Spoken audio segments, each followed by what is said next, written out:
नर्मदे हर। आज परिक्रमेचा 15वा दिवस।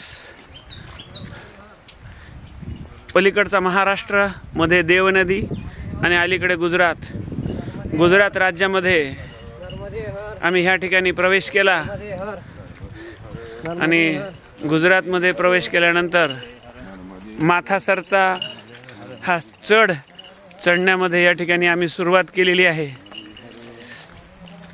सगळे परिक्रमावासी उत्साहामध्ये हा माथासरचा चढ या ठिकाणी चढण्याचा प्रयत्न करत आहेत।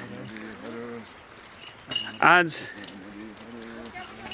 इथून गोरा कॉलनी हे म्हणजे शूलपाणी झाडीचं शेवटचं टोक या ठिकाणी पोहोचण्याचा आम्ही प्रयत्न करणार आहोत। नर्मदा मैया सगळ्याच्या